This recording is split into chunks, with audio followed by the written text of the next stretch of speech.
minute my format here. It was going to be a nice lecture on high school, and I decided, no, this is going to be an informal, just sharing stuff with you, and you're going to ask questions later. It's not going to be a speech like I know everything, and I'm imparting my great wisdom to you. It's not going to work like that.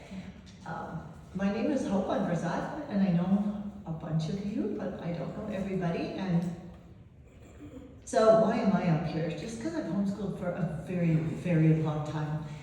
We're going to be starting our 29th year this fall. And I started back in '95. So it's just, I've seen different curriculums come and go and different teaching styles, and it's been very interesting. We have 11 children. Our oldest is 34, our youngest is 15. Been married for 36 years. I have 20 grandchildren. We hit 20 in July, so that was very exciting. 6 in-laws. 4 of my children are now homeschooling their children, so that is super fun to see the second generation kicking in. And I have had 9 graduates so far, and in 3 years I will wrap up my homeschooling career, and I'll be 61 when I retire. So I told the kids, we'll have an all-school reunion, and you can throw me a big retirement party after all that. So today we're going to talk about high school, and I think that is a thing that strikes fear into most homeschool moms when they think about, well, what about high school, and how do you even know? For some reason, I don't know how I got to as far as I did without thinking about it, but my oldest child was just finishing up 8th grade. It was that spring, and it just hit me like, oh, it's gonna be high school in the fall, and I have no idea. What do I have to know about high school? I don't even know. And I had a little panicky moment and decided I should have a coffee party and invite moms who have got their kids through high school and into college over, so I can just ask them lots of questions. So I made some kind of desserts and coffee, and I invited, it was like 4 or 5 ladies maybe. And one of them was Tessa's mother-in-law, I believe, and we, basically they were enjoying their desserts and coffee, and I just sat back with the notebook and just asked questions.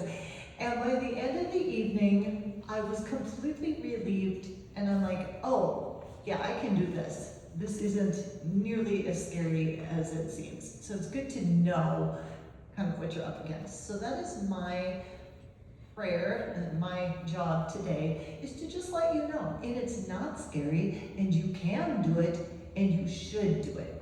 And so I'm going to first of all talk about some of the nuts and bolts, like, so what are just some things you need to know, and then why should you do it? What are some of the benefits of doing it?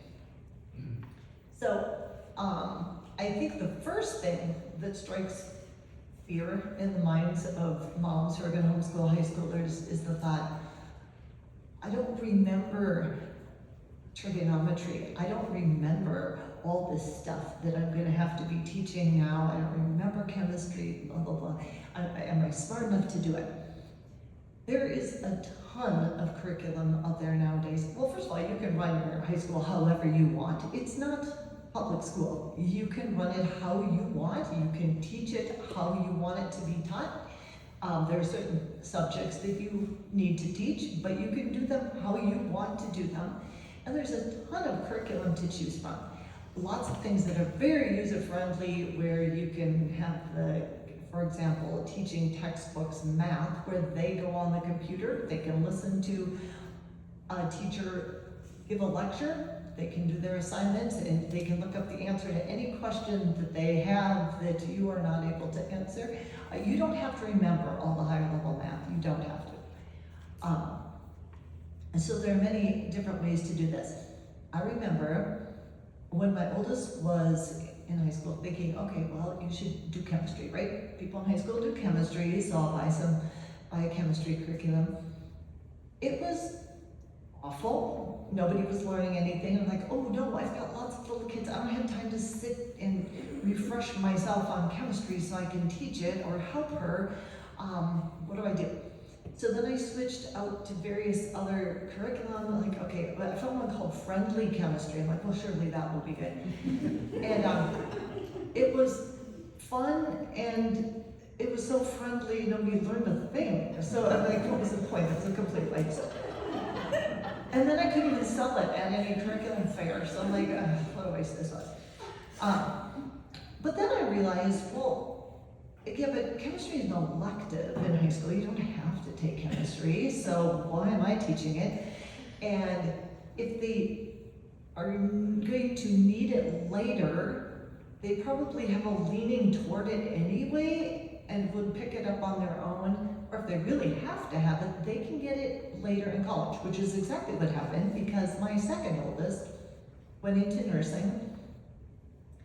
And when she did the testing at the beginning of school, they said, we'd recommend a chemistry class. And she said, okay. So she took it from a teacher who's experienced at teaching it, loves teaching it, and she did just fine. I'm like, well, I'm not going to look that way on me then. Well, let somebody else teach it to them if they need to have it. So we do not do chemistry at our house. If someone were to beg me for it, yes, I would do that. But no one has. So. But that being said, the older they get, the more they tend to have interest in certain directions or things they want to learn or things that they would find helpful for learning. And so I always ask my high schoolers, what would you like to learn this year? What do you think you're not very strong in that you would like to get better at? And I have the older kids say, you know what, I'm just not that great at spelling. I'm like, okay, let's work on it. I've actually found a curriculum that's great for higher level students, so you don't have to give them a little kid spelling book, but that is meant for high schoolers who want to improve their spelling. I've had some that, there have been different classes that times I've only had one student do. I've only had one kid ever take an accounting class in high school. She was the kind of kid who played with blocks for way longer than the normal child would because of the organizing and the stacking and she was also the kid that would dump out the change jar to count money and like to get this all organized and figured out. And I thought, you know what, I bet she would find accounting interesting. So I looked for a basic accounting curriculum. She did it, she loved it, she went to school for accounting and got a degree in it. I had one that was very artistic and liked to fix things, and I thought, I wonder if he'd like a drafting class, like a technical drawing class. So I looked around for curriculum for that, bought him some. He went to school and got a degree in architectural drawing. So they're gonna, and those are the only two that have ever taken those particular classes. The one who knew she was gonna be a nurse was the only one that did kind of an intensive anatomy class at home. Ask them, what would you like to learn? What would be interesting? I have one that's very interested in filmmaking, so we did a movie making class. They will tell you, and you also maybe can see kind of where some of their strengths and interests lie and can encourage them, hey, you might find this interesting. No pressure, but it might be fun, and decide to kind of encourage them in a certain direction. So in the nuts and bolts category here, like what do you have to do? Well, the Department of Public Instruction has a little list on their website, and I didn't really know how many people would be here today, so I didn't make a ton of handouts. This particular thing, you can go online and look at it, or I'll just lay it down up here and you can come and take a picture of it if you want to.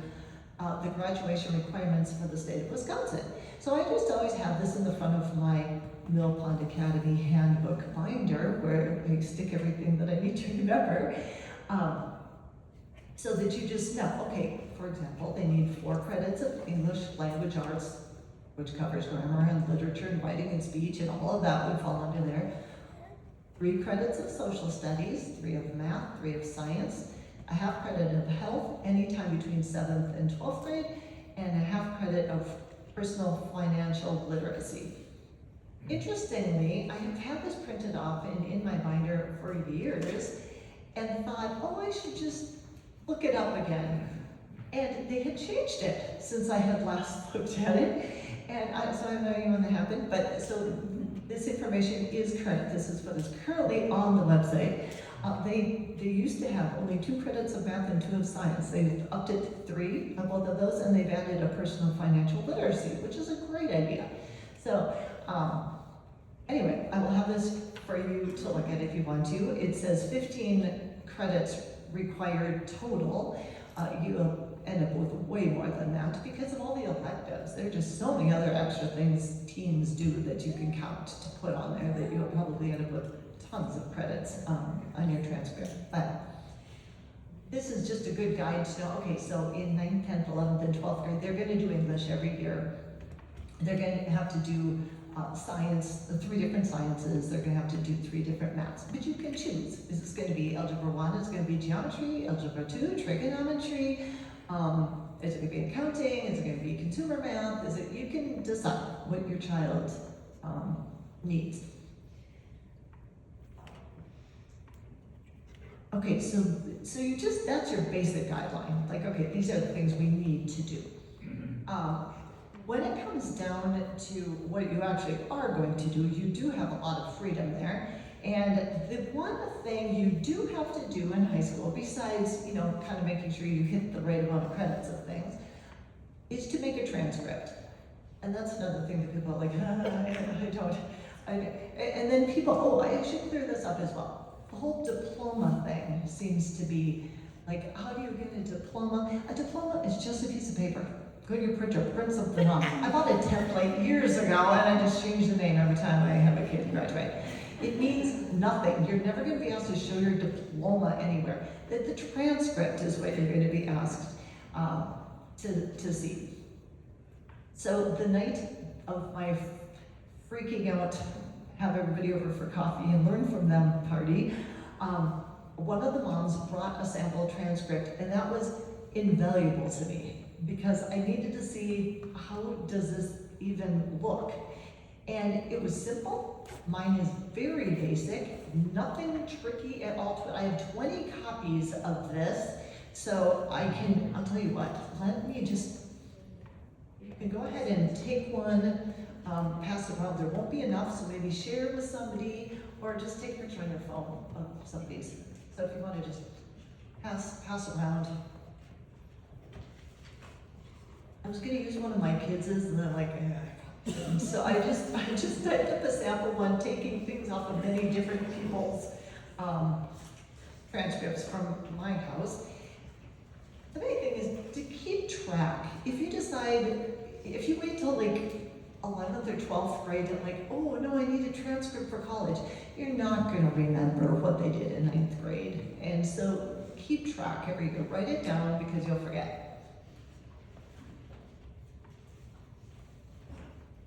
Even though my transcript is very simple and very basic, it has never been questioned or turned down. It's always been accepted for them getting into schools. It's been accepted shockingly for the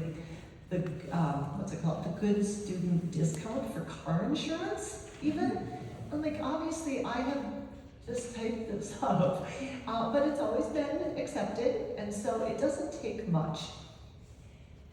If you look at it, it's just, I have the student's name kind of big at the top, name of the homeschool underneath is what I've chosen to do. There's no one right way to do this at all. You can do this however you want. You can do it much fancier than I have. This is just always started way back 20 years ago that I actually had that conversation about how do I do high school. Isn't that shocking? And now there's all kinds of cool things online that you could use to pattern this out. This is how I started, so this is just how I've continued.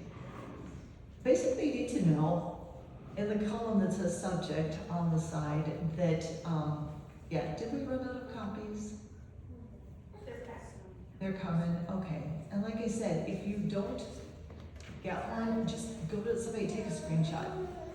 not a screenshot, take a picture of it if you want, just so you can see. So the subject category is just, what was it? It falls under the English category, it falls under the math category, just so we can see at a glance, yes, they have hit the categories they needed to for the year. Then in the class description, I got more specific. Okay, so this kid here, his English was grammar/literature that year. The next year, his English was creative writing and grammar. The 11th grade year, grammar and composition. The last year, British literature and speech. Okay, they just put it. It helps you remember what you've done, and it's just a little more information. Math, put down what did they do for math. How about science? Did they do, I have down biology, chemistry. That's kind of a fake one because I don't really do chemistry. But human anatomy, we did that one. And if you see my grade 12, they don't need a math. I guess they did. I did put a math in here. They wouldn't have needed a math. They don't need a science. They're done with those. You don't have to do these every year unless you want to. I really encourage you to have, because there are some years that are just heavier load of things. Like I want mine to do some logic. They need to do the health. I'd like them to do geography. There's some that I feel like, they've got a lot of stuff going this year. It's the heavier stuff earlier on is better than waiting till the senior year. By the senior year, when you're homeschooled, you're probably gone a lot. You're probably working, you're probably involved in a lot of things, doing things. Don't count on that year being, okay, this year we're gonna do all the big heavy stuff.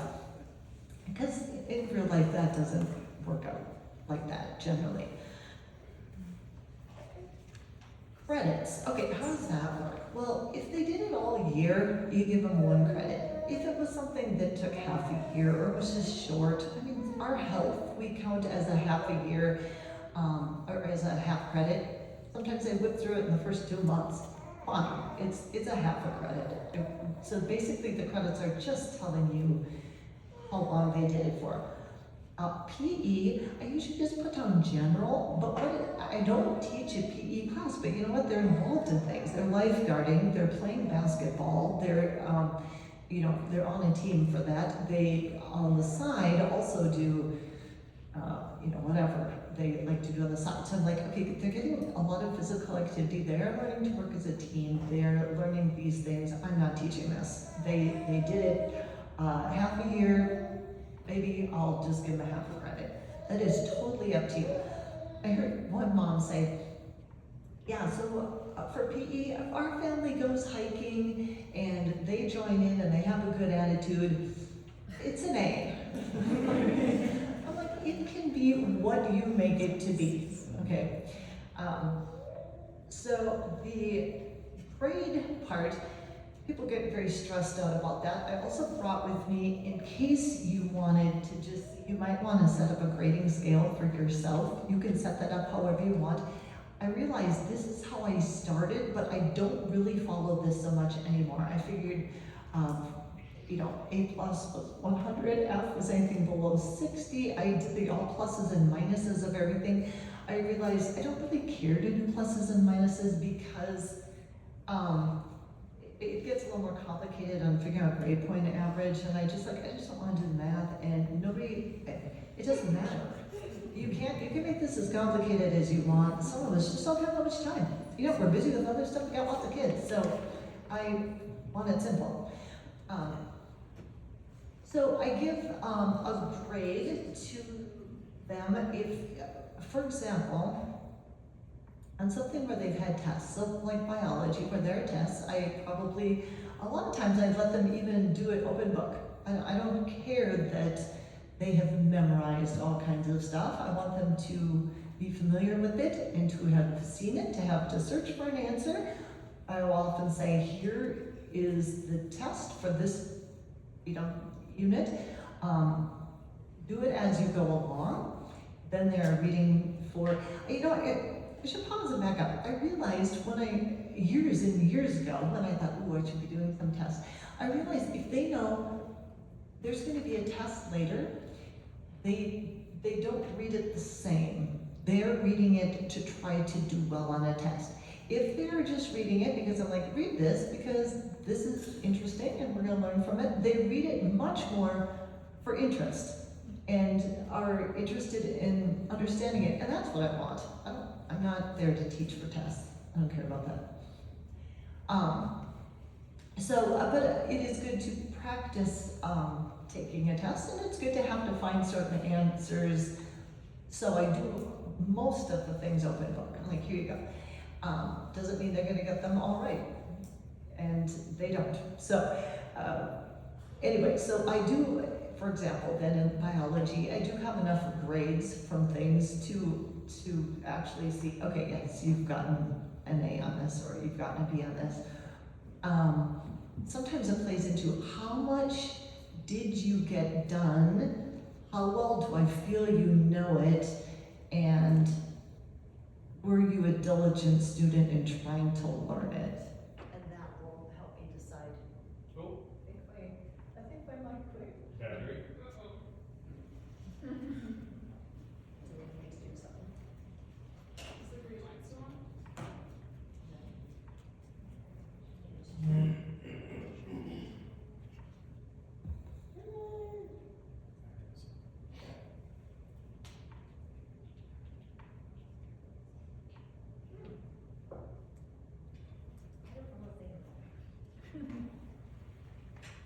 Well, Do you have any new batteries? I don't know. Sounds live. Is it working? No. Talk loudly before. I'll just talk loudly. You'd think for having 11 children, I would be a loud person, and I'm not. My children are far louder than me, and they make fun of me. We used to have the big 15-passenger van, and now they will still say, remember how Mom would be driving? And it's hard to have somebody in the far back hear you when you're driving. I often thought I kind of needed a megaphone. But they're like, yeah, remember Mom? Kids.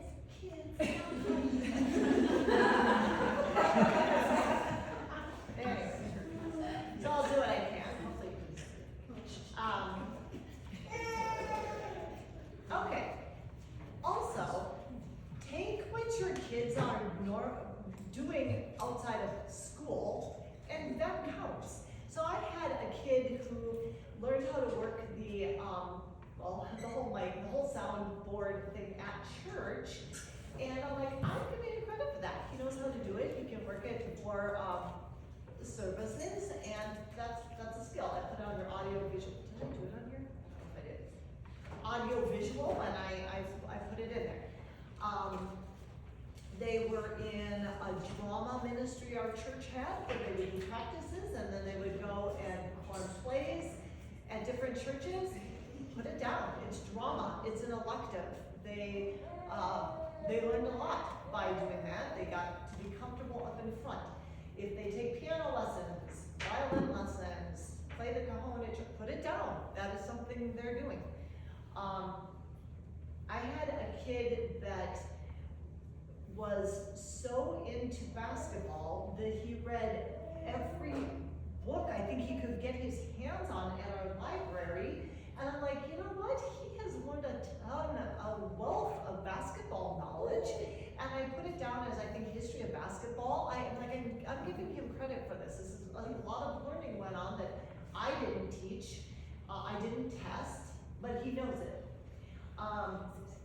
That same kid who played on the Monroe County Warriors basketball team did stats like crazy. He was not assigned to do stats. Somebody had to do stats. He did this for himself. And he had papers, notebook papers that were covered with pencil markings on I can't believe how much stuff you fit on this sheet of paper of stats for every kid on the team, how they were averaging on everything. And I'm like, I'm giving you credit for statistics because you are doing it.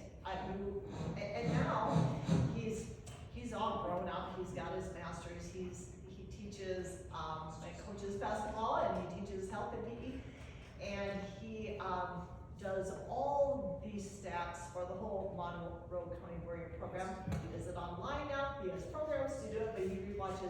of every single game and puts these things in, so you can find out, how you're, as a player, where you rank in the whole history of the program for free throws. You can, he can tell you all kinds of stuff. And this had nothing to do with me. I didn't encourage it, I didn't teach it, I didn't provide material for it. The kid learned it and he got credit for it. Trying to think if there were other things. Oh, I had some that were very into photography, did a lot of that. I gave them I think I put that under art. For economics, you're gonna teach the way you learn probably, and I cannot imagine something more, it makes me glaze over just thinking about opening an economics book, a textbook of economics. I'm sure there are people who find that very enjoyable. I'm not one of them, but I want them to know about money and how this all works and the basic principles of this. That's a good thing to know. So I've chosen just some books to have them read on it. I don't test on it. They read Whatever Happened to Penny Candy. They read Money Secrets of the Amish. There are books that I am like, this is really like how to save, how to spend, how it works, how, and they're about money. You don't need to, as you are homeschooling a high schooler, freak out that it has to be all these big, boring textbooks, heavy stuff. It doesn't. It can be fun, it can be real life, and as I said, I have not ever been questioned on my transcript, and they have gone successfully into college. Were they set back because I didn't give them a big economics textbook and then do regular quizzes and tests and reports? No, they're successful adults with good jobs who are raising godly families, who are educating their own children. It didn't matter. And I think as a homeschool mom, not only in elementary, but through high school, the whole thing, you really do have to stop and think, what is really important? Really, we could fill our time with, just waste all kinds of time with things that don't really matter, that would bring tears and unhappiness to the entire family. I decided years ago that, you know what, we're not gonna have crying about math or science. If there's crying, we're going to change. We're going to do that. We want a happy household. We need to learn to be diligent, and this is our job to do today. We need to do this lesson. We're gonna sit down and do this lesson. So, I mean, if we're crying because it's a bad attitude, then that's a parenting issue. But if we're crying because I don't even understand this at all, I don't even know what we're doing, then that's a waste of time. If we are doing things we don't know what, very much. If we don't know why we're doing them, and it's just painful for the whole family, to me, it's not worth it. I won't. Beauty of homeschooling is you can choose the curriculum. You can switch out mid-year. This happened with biology. But the first two kids they were both in consecutive grades. So I'm like, well, they could both do biology at the same time. And at that time, the Apologia was the huge curriculum choice for science. And it was kind of a new thing. And I'm like, well, I'm gonna jump onto that because everybody's saying it's wonderful. So I bought it, we bought the expensive book, the whole set of whatever.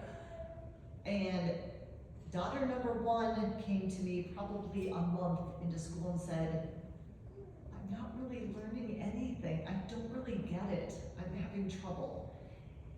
Maybe 3 weeks later, daughter number two came to me and said, I really feel like I'm not getting it. Well, that daughter ended up being a nurse. She's great in biology and anatomy and everything, but this wasn't working. And I'm like, well, if nobody feels like they're learning anything, we're not gonna keep doing this. We're not plowing through the end of the year. I'm not gonna have my life dictated by a curriculum. It's not working for us, we're switching. So we did, and you can do that. When you're at home, you can switch in the middle of the year to something completely different, And what we switched to worked far better. There was no more problem, we were all good, and we just stuck with that biology from here on out just because it seems to be fun. I was gonna mention something else about biology, I think. Anyway, do not let yourself be tied to curriculum. Curriculum is to serve us. It's not our master. If you get some and you're like, oh, it's just asking too much stuff, and I can't gather all the stuff that's needed, and I don't have time to prepare, and I don't, skip that part. Or skip ahead, skip that unit. Do what you, pick and choose what you want. It is up to you. You are the one in charge of your homeschool and their education. If everybody's getting bogged down, then this isn't fun. We don't want to do that. We will hit the things we need to hit, and we will pick and choose the others. There are times where I've thought, okay, how much in depth do I need to go into like grammar? I am a language lover. I love grammar. I just, in fact, as a little aside, went back to school myself. So my degree is in English education. I love writing, I love reading, I love grammar, I love everything about language. And after a number of years of tutoring international students, most of them Asian students, that were here at either Cooley or Aquinas or placed here in schools for the year, tutoring them in English, I decided I want to know more about how to effectively teach somebody, to tutor somebody in English, even so they can more efficiently get a grasp on the language. And I think I need to go back to school so I can learn this. I'm like, is that crazy? And we were, my husband has he's a pastor, but he also has he's director of part-time director of a ministry called Hope Centers Children of Africa. So he goes to Uganda and the Congo twice a year, and I've tagged along 4 times with him. We were sitting in Entebbe, outside of the hotel, when the thought came to me, I think I should go back to school. And I'm like, have I lost my mind? I don't even know what's involved in that, and how much work is it? And so I Googled schools, I contacted Liberty University. By the time I got home from that trip, they had contacted me back, and I enrolled and started that January. And so, I tell you, if you've gone to college, it's, if you're just living in a dorm room and you have nothing else to do, it's not bad. But when you're also trying to run a household and homeschool your children and doing a zillion other things, it's a bit of work. And so, but when you really want to know this stuff, that's also a different feeling. That I'm like, I desperately want to know this information. I'm soaking up everything I can because this is what I want to know. So, all that being said, I finally graduated in May. Actually, when the kids were like, are you going to actually go through graduation? And I'm like, oh, you bet I am. And I'm wearing every cord and every medal they give me because it's been a ton of work. So I actually went to Liberty University, hadn't actually seen the campus before, and walked through graduation. And in a very, very odd, well, this is a little aside. Am I going way over time? Okay, bring it up here. Okay. The way this panned out was you have to do an internship at the end, not a thesis. And so I'm like, okay, so you have to line up your own, and so I was kind of thinking. But I got in at Sparta High School, which is, we live in Cataract, so Sparta is 12 miles from us. School's at the end of town, and I'm like, oh, this is really convenient, actually. I thought, who am I going to be paired up? I hope it's not just a dud of a teacher. I really would like to learn. She was unbelievably fantastic. God totally directed that whole internship. And I'm like, this is amazing to watch her in action. The students there all happen to be from a Spanish-speaking background, not Chinese, so that in itself was and the attitude toward academics, very different because of the different cultures. And so a whole new thing for me in that way as well. Well, the internship got done, I learned a ton. I thought, boy, this would be my dream job if I was gonna get a job in she said, would you ever consider teaching? I'm like, you know what, maybe if they open something part-time, but I'm homeschooling my own children still. I still have 2 in school, so, no, I wouldn't do full-time, but she said, well, and she desperately needed help. She's responsible for 60 students as the only full-time ESL teacher. And she said, Holman has 36 international students and 3 full-time teachers. She said that's like heaven. And she totally needed help, but there wasn't money. Well, while we were in Africa in April, she texted me and she said, the referendum went through, there is money, they've just opened a full-time, oh, no, she said they just opened a position, apply for it.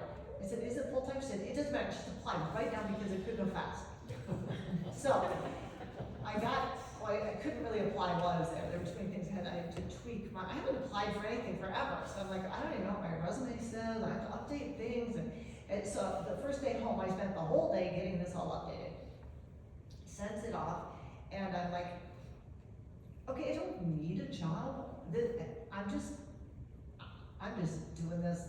Like, oh, if God wants me to do something there, he can just work it out. Because I don't care. It's not like I'm in dire straits and I have to get a job. I mean, I'm not seeking employment right now. So a couple weeks went by. I got a call from the principal. Would you come in for an interview? And I'm like, oh goodness, I've not interviewed for anything for ages. I'm like, I don't even know how to prepare for this. I'm like, well, whatever. What do I have to lose? I don't even care if I get this. So I just went in, and it was super fun. I'm like, this is really fun. I'm like, I have no idea if they thought it was good or not, but it was very fun. I'm like, once again, I'm like, Lord, if you want this to come to anything, I'm free. It just whatever. And I got a call. We would like to offer you the position, and it's full time.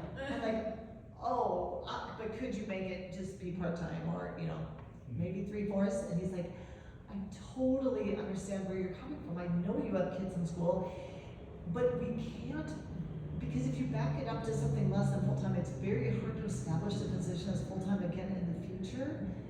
I'm like, oh, I hadn't prayed about that. They offered me the job, like Lord, if you want me to have it, they'll offer me the job. I hadn't prayed about full-time versus part-time. I'm like, oh no. So I said, can you think about it? He said, absolutely. You just get back to me sometime on Thursday. So I'm like, I have 2 days to pray about this. Full-time, that means my whole life. What do I do with Finn and Bronwyn when we're in school? Well, no more trips to Africa. Because I tied up to a job, and I don't even know. But I'm like, this is my dream job. Or nothing.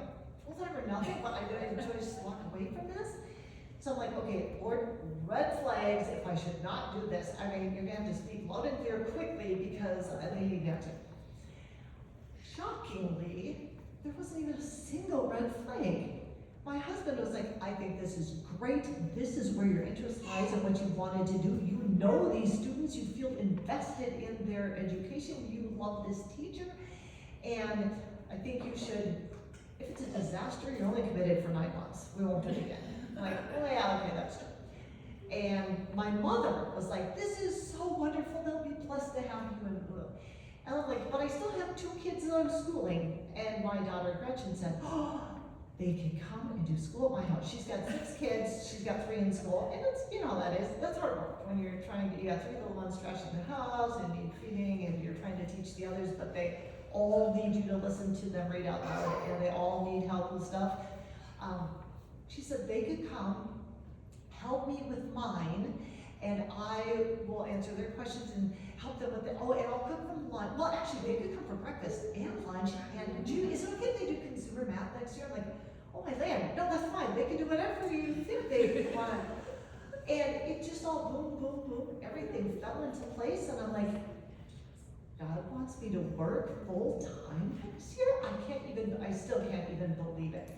But that is clearly where he wants me. My homeschool will continue. We've just joked, it's just the remote campus. It's gonna be a satellite campus, they're not. I still have planned it all out, bought the books, I have written down the whole schedule for Gretchen to know, here's when you can clean up for breakfast while they're listening, they're helping your kids with math, and then I came up with the whole plan. So I think we're like, never, we'll try it, see if it's gonna work as smoothly as we think. But it will be great accountability for everybody.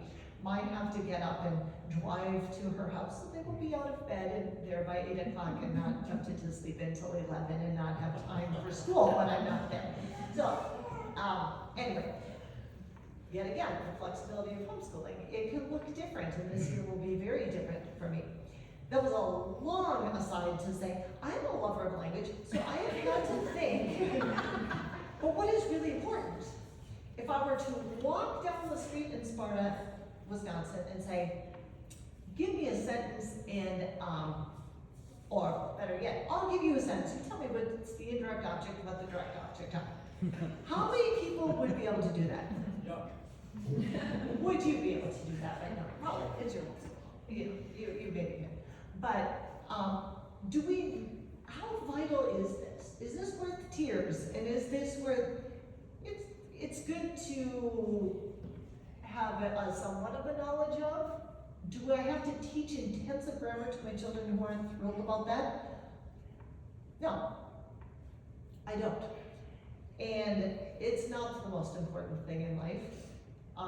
They will learn these things. These things will be reinforced as they need to know them. I'm exposing them to all of this.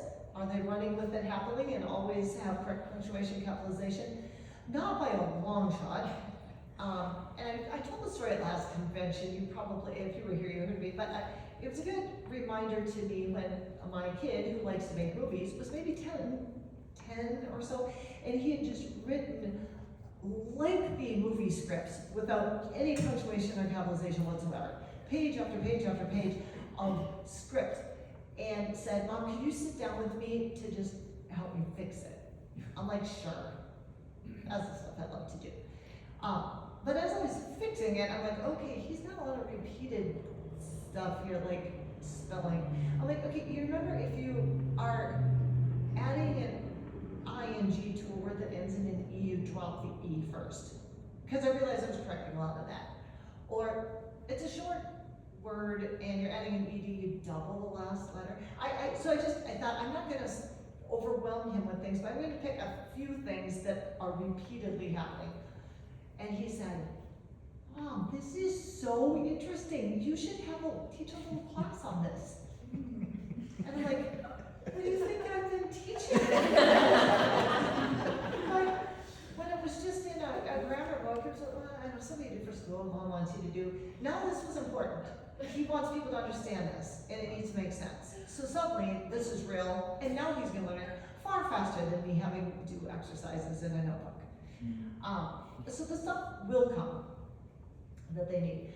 I've thought too, what are, as adults, some of our biggest problems in life? Are they because we can't remember all the US capitals? No, we can easily look that up. Money. My husband, who's a pastor, like, money is huge. Do you know how to handle it wisely? How does God want us to handle money? That is something worth teaching and learning. That could be a major problem in your life. That is worth attacking. How to get along with people. That's another big thing, isn't it? Relationships that aren't great between husband and wife, between children, between whatever, co-workers. How to get along with people is huge. So we want that. That is more important. Drop the textbook and let's focus on this stuff. How do we treat people? When my kids were little, they'd be like, oh, so-and-so's being so annoying. I'm like, oh, that's great, because you're gonna be around annoying people your whole life, so it's good to learn now how to deal with annoying people. So it's a great lesson. If you've got more than one kid, you got it right, because you got lots of practice right there. So I would say high school, more than anything, does drag me back every now and again to what is really important. I was very hung up on a time for it. My kids need to all have piano lessons and learn to read music. That is just a part of life. You need to learn to read music. So, I think only one for sure plays the piano, and a couple dabble here and there after everybody having had, I paid for years of piano lessons.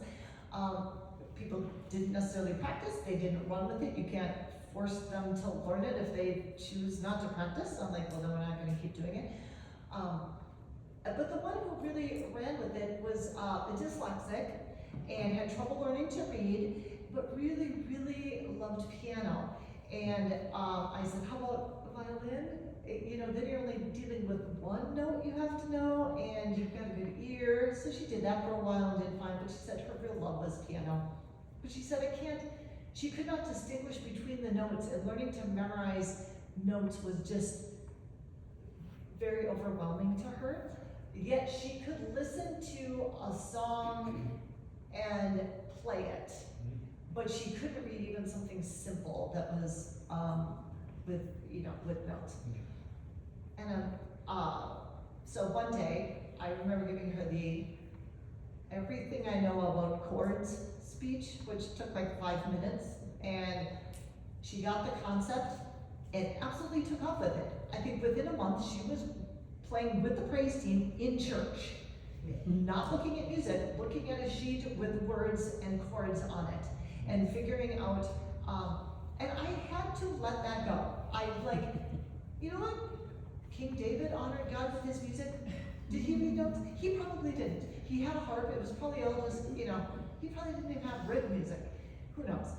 How important is it? If you are honoring the Lord with your talent and you are using it faithfully in church, it doesn't matter that I think you should have to know how to do something. And that way I think homeschooling teaches us as parents a lot. I feel like I've grown a ton and learned probably more than the kids through all these years of just lessons like this. Let some of this, just let it go. Is it really that important? What do they need to know? And how can we be honoring the Lord with what we do? We do want to prepare them for the future. And when you see those strengths in their lives, you can kind of hey, this seems interesting to you. Do you want me to help you? Do you need a little movie making class? And I can help you edit stuff. So we can encourage them, come alongside them. We know that effective parenting means training when they're young and coaching when they're older. You switch up, you are guaranteed to have problems. Almost everybody who comes to me with having problems with a kid has reversed these. You don't train teenagers, you don't coach children. By the time they're teens and they're in high school, you are alongside them as a cheerleader, urging them in the right direction, encouraging them along the way. You're not there to, butt heads with them. You are there to coach. They may not listen to the coaching like you would like all the time, but that is your job. You're not training them as if they were small children. All right. As I said, I totally did not even look at what I was going to say, so maybe there's some wonderful nuggets here that now I have totally skipped over. Oh, a word about grades. And I should just say this because if you look at the transcript and the grades there, it's easy to kind of worry about that, I don't know, did they do B quality work, blah, blah, blah. When you apply to college, this really doesn't matter, because the grades, because the colleges are relying on SAT and ACT scores. They're not teachers grade differently. Every teacher grades differently, every mom grades differently. We know these can be very arbitrary and not particularly reliable for a college. And so, do what you can, do what you think. They did B quality work here, but don't lose sleep over it. Things are not going to rely heavily on the grades that you have put down here.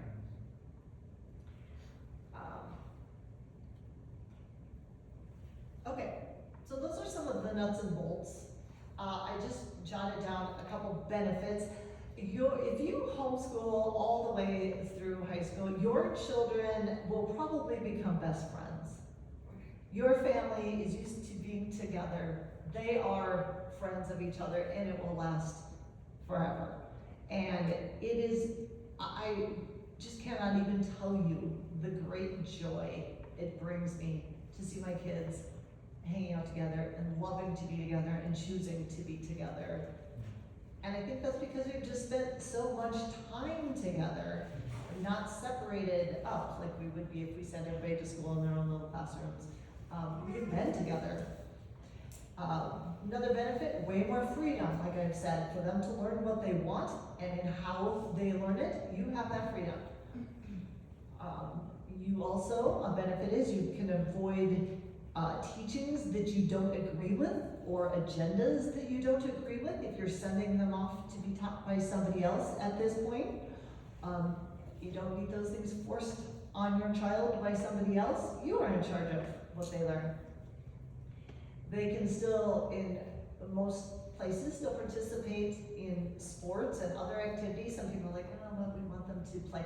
Well, there are great homeschool opportunities for sports and other things.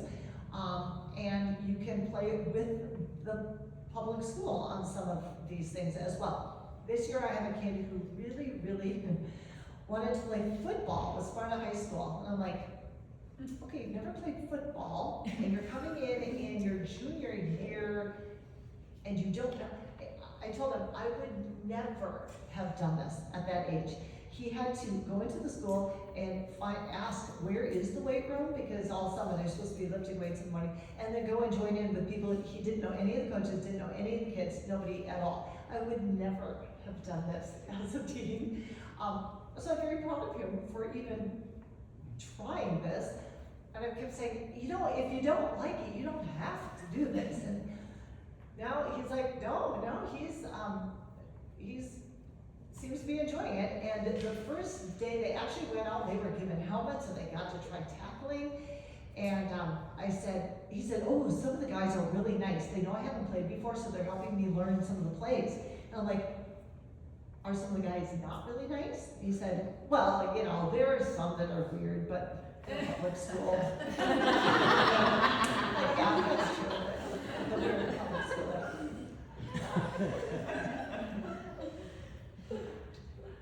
So, and I think my last point here under the benefits is that you could really make the schooling to your schedule, which is great because, for example, so we do a lot of mission trips through our church, and my husband's going to Africa every, a few months. And so I'm like, you know what? Taking a few kids to Africa each time we go, that education that happened right there in those 2 weeks was far more than anything I could have taught out of a book at home. They saw and learned stuff that can't really just be taught. You have to experience it. And what a huge education in itself. And to meet believers who love the same Lord in other countries, speaking a different language, but we're worshiping together. It's just a wonderful thing, and you can do that when you're homeschooled. You can up and go someplace and bring them with you. You don't have to be sitting at home in order to do your school, and it's not dictated by the local school district of how many days and how many hours in each day and whatever. I also do want to put in a little plug for travel. I don't know if you do much of it, but I encourage it and bring it with you.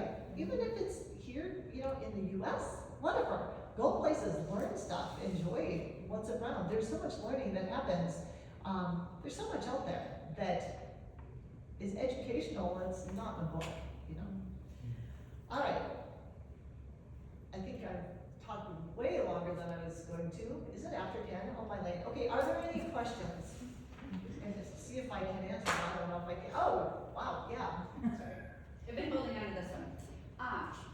So along the transcripts, you have course descriptions. So how would you my child is doing sound tech at church. How do you write that into a course description? Yeah, so I did the audio, I put it under AUV or something. You can decide technical, whatever. And then I just said working PowerPoint and sound system and something, whatever. I just gave a little description of what they do and just tried to come up with a little. I think I called it audio visual.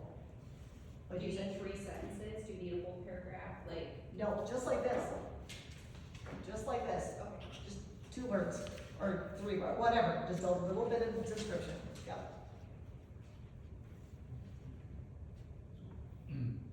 Yeah, any other questions? Yeah, What ideas or suggestions do you have for career exploration during these school years? oh, that's, yeah. If they can tag along with somebody to, and I've asked them often, is there somebody who'd like to, we can arrange this, if you wanna go to work with somebody and see what happens, we can make that happen. Did any of your kids take you up on that? Okay, I'm trying to think. How did you reach out to someone? Oh, right, okay, I think, okay, so I had one that was gonna go and shadow at the clinic, and then the rule changed, and she wasn't allowed to do it, so did anybody do it? I don't know if anybody actually did, no, but that's a great thing, and I have thrown that out every so often, and I have tried to reach out